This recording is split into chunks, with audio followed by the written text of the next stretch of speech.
Hey everybody, this is Frankie Day from Frankie Day Models. We're this gorgeous, overcast, hot and warm Sunday.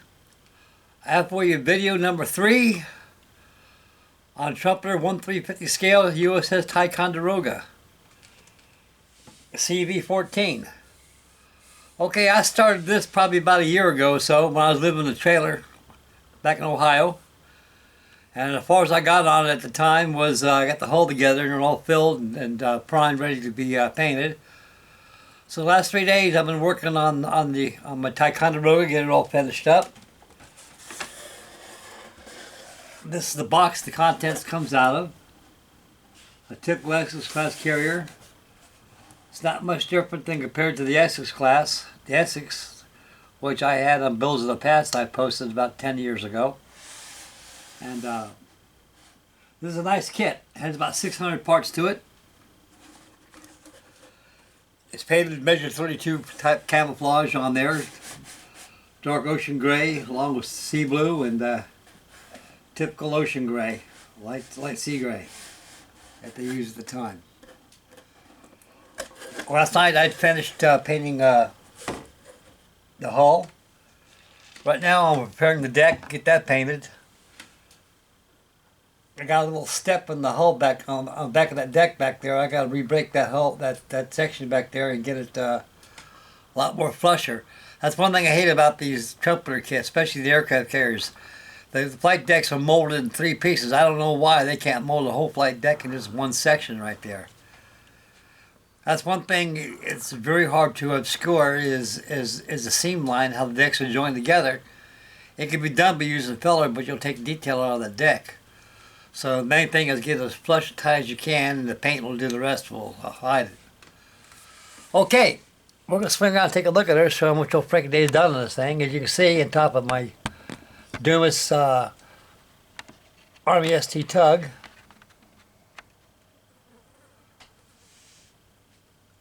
deck's not even glued on there. It comes off, the island comes off. I got to go ahead and get that island repaired after you get the deck all painted. The island will be about the last thing I'll put on this deck before it's all done the aircraft. She's pretty much on her way to getting done. All I gotta do is get that deck all fixed back here.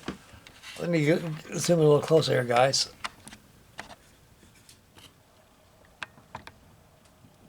Where is that? Right about here. Let's see here.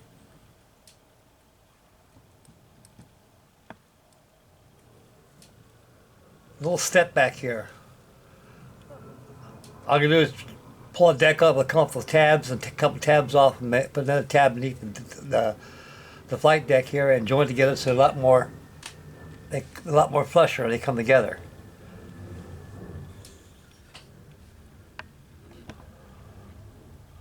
That's the bow.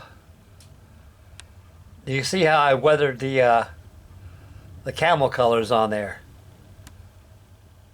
The secret of doing that, guys, is the whole hull was painted in a black base coat.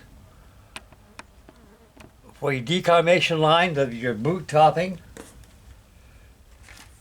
after the hull is painted black,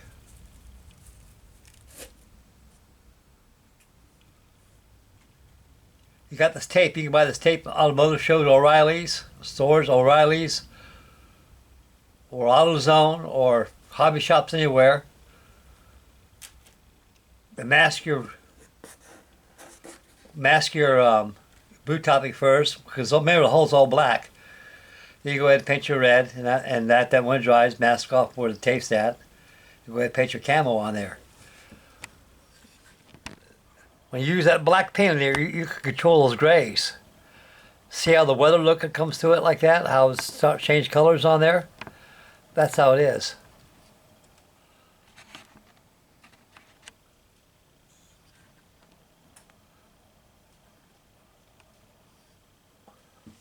This is a nice kit, guys. It goes together pretty good without no fuss. And you got to take your time on it. I spent 3 days on this hull right here to get it like where she is. And so while this video is uploading everything and get it all published, I'm going to go ahead back here and re-break this deck right here. It'll come off easy. And I'll go ahead and take those tabs off there and put a butt strip beneath the flight deck. Glue the deck on so it's a little flush. Right here, this is flush. I can't feel nothing here.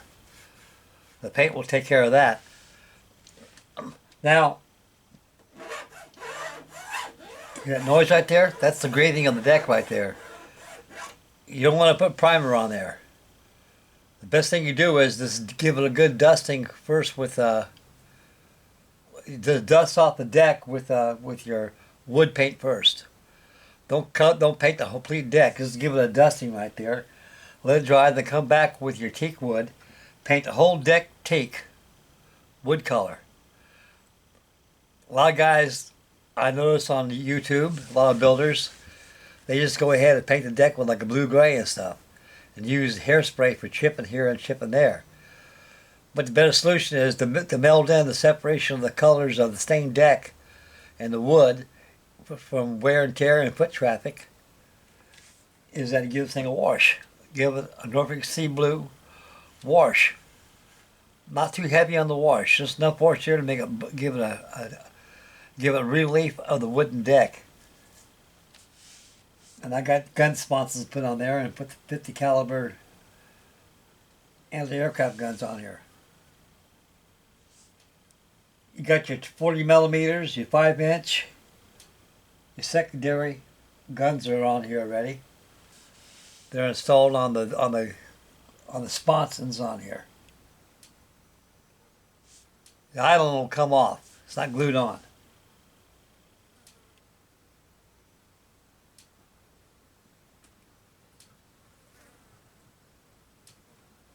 So like I say, when you paint these hulls, always give it a black. Paint the whole thing black. Then you add your tape. This tape right here. And you mask off where the black's at, where the waterline is going to be at your boot topping. Then you go ahead and mask off above your tape right here where you put it on with masking tape, and airbrush your red in the bottom, your hull red. Your anti-fouling red on there. That's all done. Then take your masking off and remask where the tape's at right there. You go ahead and paint your sea blue, ocean gray, and sea gray on there. You can control the hues and the contrast of the grays with the airbrush by adding a lot more paint and less paint here. Give it that wear effect. When you add rust on it, it'll fill the bill. It's a pretty good size. I forget how big this thing is. This thing is it's about 30-something inches long, 31 inches long. It's about, the Essex class carriers, they're 840 feet long. And they had exactly 60 watertight compartments, all honeycomb compartments. These ships were very hard to sink at the time. They could take a lot of torpedoes without sinking. USS TICONDEROGA was successfully used in Vietnam. These ships after World War II came to them. A lot of these Essex class carriers like the Kearsarge, the Oriskany, the Essex, they were all completely angled decks were done on them. By the 1950s, these things were taken to Puget Sound and refitted with an angled deck on here. And the islands was changed. The Trumpeter was the same way. Now, the Essex class carriers, to me, they're fleet class carriers. They had a lot of them. And we had, during World War II, the beginning of the war, we had the Yorktown class, which consists of Yorktown, Hornet, and Enterprise. Only 3 class ships with that in that class. Of course, you had CV2, CV3, which was the Lexington and Saratoga. And you had the USS Ranger, CV4. And they're about the only carriers that we had at the time. By 1943, they start coming up with the Essex class. They're known as fleet carriers. They're used through the Vietnam War, through the Korean War. What's left from now is used as man-made reefs and museum ships. Ticonderoga, I imagine she was scrapped. I really don't know. I really haven't done any research on her demise. But the USS Ticonderoga came out in 1940, late 1943. I think Newport News. I think she was no, it was Beth Steele out of New York shipyards that was came out. She was on the Sixth Fleet for a while. Then she turned to the Seventh. This kit comes with a pretty good air wing. It comes with F4U Corsairs, SP2C Helldivers, SPD Dauntlesses, and TBF Avengers. So each class of those planes they had, there comes 6 of them. One thing I like about Trumpeter, you can always buy extra accessories. Like you need a more to your air wing, you can order more planes.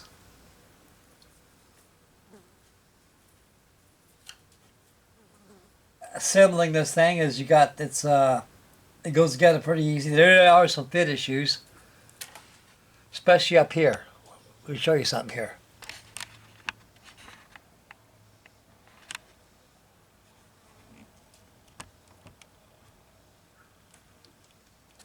Up over here. It's supposed to fit flush down the bottom here. I had to take this sponson right here and cut and open up a little bit larger square opening so it'll fit flush on there, because this here goes inside this way, comes out this way. And before I left the gap right there, so that you can't have that doing. So what you got to do is you got to take your X-Acto knife and go ahead and just cut an indentation like this, not like this. So it'll fit flush. Now, it's the only fit issue we had in this thing. There are some changes to this kit to the Ticonderoga compared to the Essex. Is right here.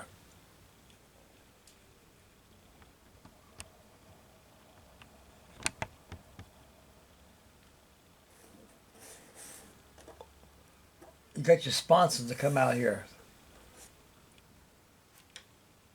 Well, the Essex don't have that on there.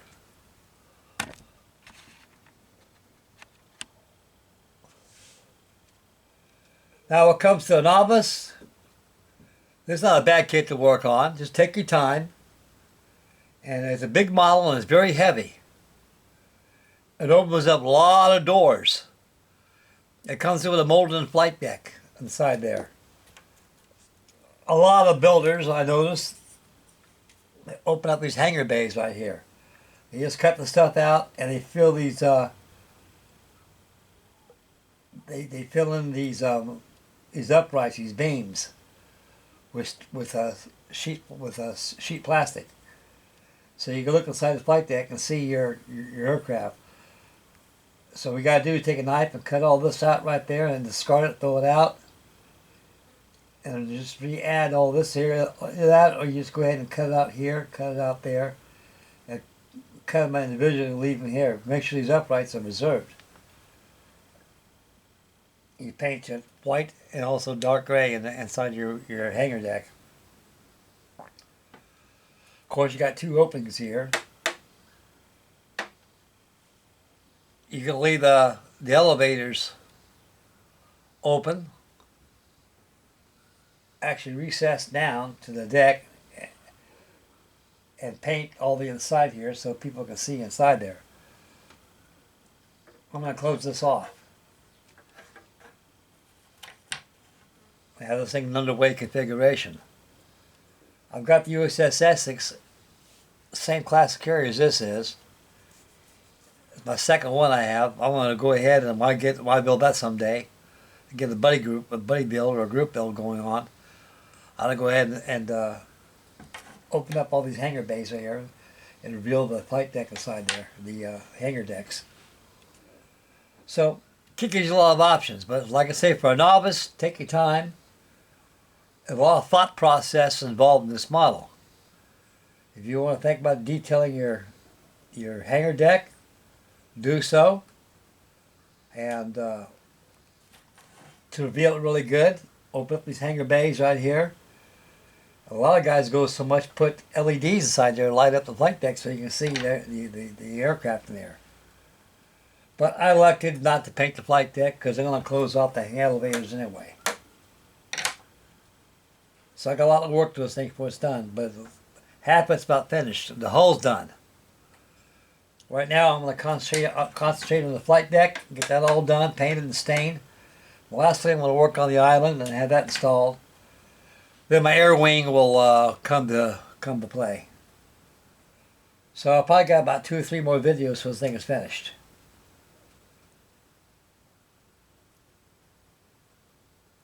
When I get done with that, I'm going to go ahead and work on my HMS Queen Elizabeth by Trumpeter, 1/350 scale. No. I'm going to finish up my Ark Royal. I went and got me some cryolite glue. This glue stuff works pretty good. My daughter picked this stuff up the other day. I depend on that cryolite glue because I'm dealing with a lot of photo etch. This stuff here is good as a base to glue your photo etch on first. To put it on your model when the glue dries. And go ahead and sprinkle a little crazy glue inside of a container. Take a toothpick and fill in it where the glue's at. It will settle right there. So I can finish up my Ark Royal and get that done. I got my Battleship Texas. I want to get that finished. Then I'm going to swing on and start working on my HMS Queen Elizabeth by Trumpeter, 1/350 scale. I think tomorrow I'm going to go ahead and clean up and restore my HMS King George V. And get a video of that, take some pictures, and get that thing published on Facebook on the modeling groups page you got on there. I think I paid $100 and something for this kit.